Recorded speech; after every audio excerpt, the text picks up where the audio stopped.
할렐루야. 오늘 우리가 함께 읽고 묵상할 말씀은 시편 85편 1절에서 13절까지 말씀입니다. 여호와여, 주께서 주의 땅에 은혜를 베푸사 야곱의 포로된 자들이 돌아오게 하셨으며 주의 백성의 죄악을 사하시고 그들의 모든 죄를 덮으셨나이다. 주의 모든 분노를 거두시며 주의 진노를 돌이키셨나이다. 우리 구원의 하나님이여, 우리를 돌이키시고 우리에게 향하신 주의 분노를 거두소서. 주께서 우리에게 영원히 노하시며 대대에 진노하시겠나이까. 주께서 우리를 다시 살리사 주의 백성이 주를 기뻐하도록 하지 아니하시겠나이까. 여호와여, 주의 인자하심을 우리에게 보이시며 주의 구원을 우리에게 주소서. 내가 하나님 여호와께서 하실 말씀을 들으리니 무릇 그의 백성, 그의 성도들에게 화평을 말씀하실 것이라.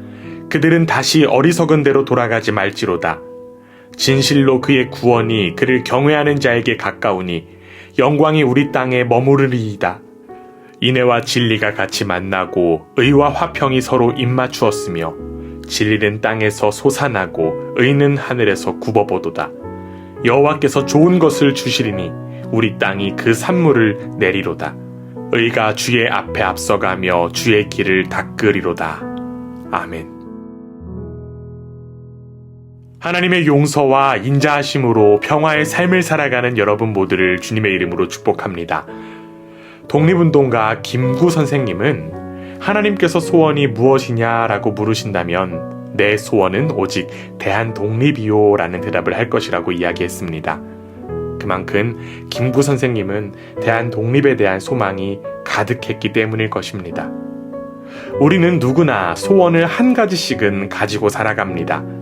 어떤 이들은 죽기 전에 꼭 해보고 싶은 목록인 버킷리스트를 가지고 살아가기도 합니다. 여러분의 소원은 무엇입니까? 여러분은 무엇을 원하며 살아가고 있으십니까? 오늘 우리가 함께 읽고 묵상한 시인의 소원은 조금 특별한 것 같습니다. 그는 다른 것에 소망을 둔 것이 아니라 하나님의 인자하심에 소망을 가졌기 때문입니다. 오늘 본문 7절입니다. 여호와여, 주의 인자하심을 우리에게 보이시며 주의 구원을 우리에게 주소서. 시인은 인생의 우선순위가 하나님과의 관계라는 사실을 분명하게 알았습니다. 그런데 문제는 현재 그가 처한 상황이 하나님과의 관계가 깨어져 있다라고 하는 것입니다.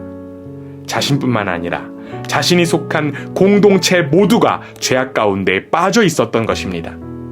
그들은 하나님의 진노를 받을 수밖에 없는 상황 가운데 놓여 있었습니다. 시인은 하나님의 분노를 받을 수밖에 없는 이 깨어진 상태 속에서 회복의 열쇠가 하나님께 있다는 사실을 분명하게 알았습니다. 그렇기에 그는 하나님의 인자하심을 소망한 것입니다. 여기에 하나님의 인자하심으로 번역된 히브리어 원어는 헤세드입니다. 헤세드는 하나님의 실패하지 않으시는 사랑, 즉 언약에 근거한 사랑을 의미합니다. 이는 우리의 감정적인 사랑의 차원이 아닌 조건 없는 사랑을 의미합니다. 사실 하나님은 이미 이스라엘을 통하여 끊임없이 헤세드 사랑을 보여주셨습니다. 하나님은 이스라엘을 포로 생활에서 구원하셨고 그들의 모든 잘못을 덮어주셨습니다. 이 구원의 역사는 이스라엘이 잘했기 때문이 아니라 하나님의 인자하심 때문이었습니다. 결국 하나님과 깨어진 관계를 회복할 수 있는 능력이 하나님께 있다는 것을 역사적으로 알았던 시인은 하나님의 헤세드의 사랑을 간절히 소원했던 것입니다. 이어 시인은 하나님의 인자하심으로 회복된 자신들의 상태를 꿈꾸며 이렇게 고백합니다. 본문 8절입니다. 내가 하나님 여호와께서 하실 말씀을 들으리니 무릇 그의 백성, 그의 성도들에게 화평을 말씀하실 것이라. 그들은 다시 어리석은 대로 돌아가지 말지로다. 시인은 하나님께서 샬롬을 허락해 주시기를 원했습니다. 샬롬은 두려움이 없는 안전한 상태에서 나타나는 화평과 평화를 의미합니다. 하나님의 인자하심으로 누릴 수 있는 가장 큰 축복이 평화라고 하는 사실을 알고 고백한 이 시인은 다시는 어리석은 이전의 상태로 돌아가지 않기를 소망했습니다.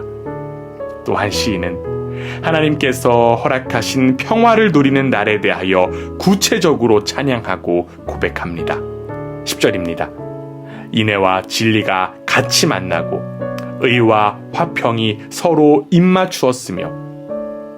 시인은 인애와 진리 그리고 정의와 평화가 이 땅에서 완전히 실현되는 날을 꿈꾸고 소망했습니다. 이는 하나님께서만 허락하시는 것들입니다. 왜냐하면 인애와 진리와 정의와 평화는 하나님의 성품이고 하나님의 속성이기 때문입니다. 어쩌면 우리가 살아가는 세상에 이 인애와 진리와 정의와 평화가 없는 것은 하나님의 다스림이 없기 때문은 아닐까요? 그렇기 때문에 우리는 하나님의 평화를 꿈꾸며 하나님의 인자하심만을 소원할 수 있어야만 합니다. 중세의 신학자 토마스 아퀴나스가 기도할 때 주님의 음성을 들었다고 합니다. 그 음성은 내가 무엇을 주기를 원하느냐 였습니다. 이에 토마스 아퀴나스는 이렇게 대답했습니다. 주여, 오직 당신만을. 대답은 짧았지만 가장 중요하고 가장 명쾌한 대답이었습니다. 우리의 소원도 오직 하나님만을 구하게 되기를 원합니다. 부와 명예와 권력 등이 아닌 오직 하나님의 인자하심만을 구하는 우리의 마음과 입술이 되기를 원합니다. 우리에게 참된 평화를 허락하시는 하나님의 신실하신 그 헤세드 사랑이 우리 속에 넘쳐나기를 주님의 이름으로 간절히 원합니다. 아멘.